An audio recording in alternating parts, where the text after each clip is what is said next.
अस्सलाम वालेकुम। आज के इजलास की सदारत कर रहे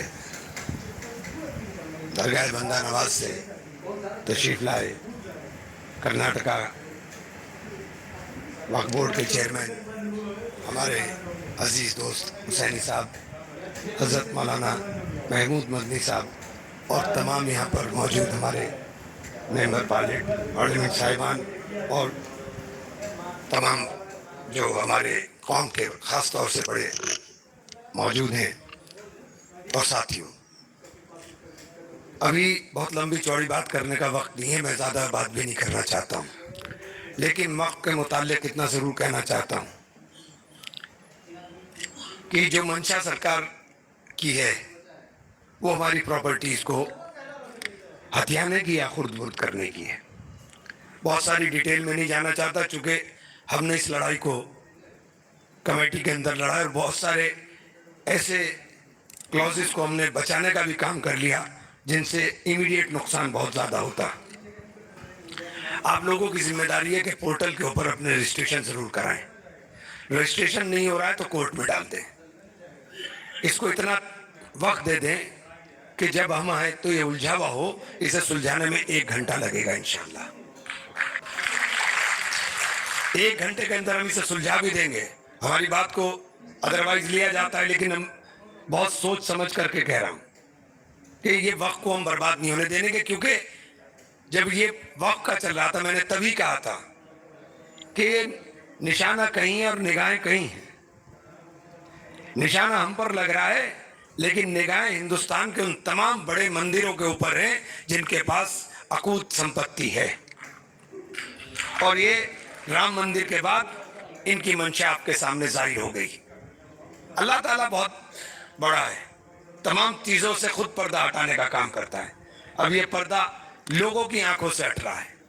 एक बात आपसे भी कहना चाहता हूँ कि हिंदुस्तान के अंदर रहने वाले मुसलमान के लिए सेक्युलर होना जरूरी नहीं है, मजबूरी भी है।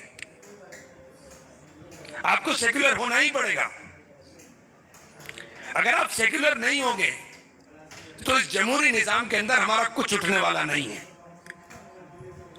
यह जरूरी नहीं है कि दाढ़ी टोपी वाला आपकी बेहतर बात करेगा और एक बिना दाढ़ी टोपी वाला और बिना हमारे मजहब से ताल्लुक रखने वाला हमारी बात नहीं करेगा। हो सकता है कि हरेंद्र मलिक की आवाज में उतना दम हो जो दम एक दाढ़ी टोपी वाले की आवाज में ना हो। ये जो मुनाफिक मिजाज के लोग हमारे बीच में पैदा हो गए, जिनकी शक्ल सीरत हमसे मिलती है, जिनका लिबास हमसे मिलता है, लेकिन उनकी तमाम तर बातें अगर गहराई के साथ सोचने का काम करोगे तो उनकी तमाम तर बातों से हमारी जड़ें खोदने का काम होता है। ये बैठे हैं सिद्दीक साहब वेस्ट बंगाल से, वहां का एक जाहिल आदमी खड़ा हो गया कि मैं मस्जिद बनाऊंगा, और मैंने उसी दिन कहा था कि भाजपा का एजेंट है कि मस्जिद बनाने के नाम पर चंदा इकट्ठा हो रहा है, उसका नाम आ रहा है। खत्म कर रहा हूं, 2 मिनट, कोई नहीं, 1 मिनट में खत्म कर दिया मैंने। और मैंने उसी दिन कहा था कि ये भाजपा का आदमी है और ये एजेंट बन करके आ रहा है, और नतीजा आपके सामने बता देंगे। मिनिस्टर भी थे वहां पर, वो दोनों सीट से चुनाव जीता,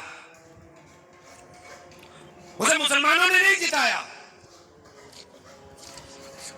लेकिन कुछ हमारे जज्बाती लोग आ जाते हैं जज्बात में।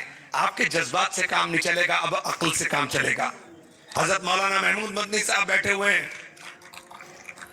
जो लड़ाई जमीयत ने लड़ी, जो जंग आजादी के अंदर जमीयत का काम रहा, मैं एक गुजारिश जरूर करना चाहूंगा हजरत मौलाना महमूद मदनी साहब से कि जंग आजादी की लड़ाई के अंदर शहादत पाने वाले उन तमाम तर उलेमाए इकराम और उन तमाम तर खास तौर से मुसलमान लोगों के नाम और उनके काम जितने ज्यादा से ज्यादा हम लोगों को अपने बीच में देने का काम कर सके, जिससे आने वाली नस्लों को पता रह चुके हमारा इतिहास बदलना चाहते हैं।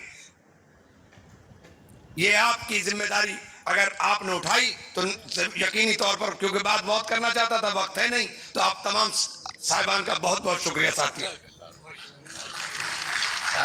आप सभी हजरात का बहुत शुक्रिया। आपने मुल्क के मुख्तलिफ हिस्सों से तशरीफ़ लाए हुए ऑनरेबल MPs और एक्सपर्ट ऑफ लॉस और में क़ानून सभी की आरा सुनी और सभी की तकरीरों से बसीरत अफरोज़ तकरीरें अपने अपने ज़ाविये नज़र से सबने इज़हार ख़याल फरमाया। अब इस बात उम्मी साहब से दरख्वास्त करेंगे कि कुछ लोगों को शुक्रिया, आप हज़रात का शुक्रिया अदा करें। दुआ पर इजलास का अख्तिताम होगा। आप सभी हज़रात तशरीफ़ रखें, जाने का माहौल बिल्कुल न बनाए, आप सभी हज़रात तशरीफ़ रखें। बिस्मिल्लाहिर्रहमानिर्रहीम। बातें अल्हम्दुलिल्लाह पूरी हो चुकी हैं। आप हज़रात से गुजारिश है जो हमारे मेवात और मगरबी यूपी से अहबाब आएँ ख़ास तौर से